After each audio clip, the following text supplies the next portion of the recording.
Welcome to a Legendarium special about the Battle of the Golden Spurs.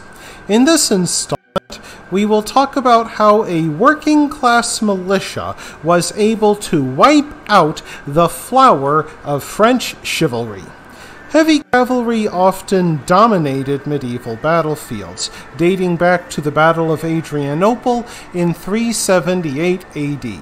The feudal system itself centered around providing kings, counts, and dukes with the service of mounted and armored men known as knights.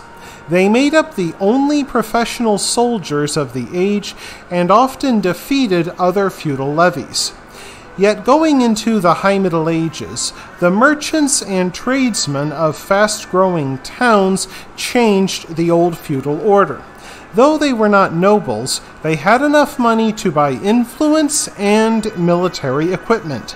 Such men lived in towns like Bruges, which was located in Flanders or modern-day Belgium. Bruges had a vast canal network which linked them to England, a kingdom that provided the town with the wool needed to keep its textile mills working. Unfortunately, the French took control of Bruges, which would likely disrupt, if not cut off, the English wool trade. The French sent a governor named Jacques de Châtillon to Bruges, and he soon faced protests from the craft and merchant guilds involved in the English wool trade. As the protests in Bruges escalated, the governor sent a garrison to the city, which only enraged the people further. The guilds banded together to plan a defense against the coming French invasion. They allied with Count William of Jülich, who took a weaver named Peter de Conick as his right-hand man. The guilds of Bruges organized a militia. Most used pikes, but others used the godenog, a heavy wooden spear with a metal rim. It could be used either as a club or a spear. And when the Flemish used this weapon against the French, they often greeted them with the words, "Good day, my lord." The Flemish militia decided to lay siege to the French-held town of Courtrai. And as the Bruges militia surrounded the city, word came of the French army. The French commander Robert of Artois led 10,000 men, including 2,500 knights from Picardy, Champagne, Normandy, and Poitou. To instill fear in the rebelling Flemish, Lord Robert ordered a series of massacres that spared neither women nor children. They even chopped the heads and limbs off statues of local saints. These atrocities had the opposite of Lord Robert's intended effect and spurred the Flemish militia to seek battle. Though the Flemish had equal numbers to the French, they had only 100 knights, and most of their men were poorly trained light infantry who should have stood little chance against French knights.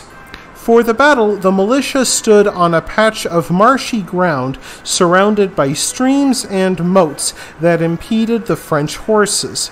The battle started with an exchange of crossbow fire, which the French began to win handily. However, Lord Robert pulled back the low-born crossbowmen so his knights could be the heroes of the day. And as the knights charged, they sank in the mud and water.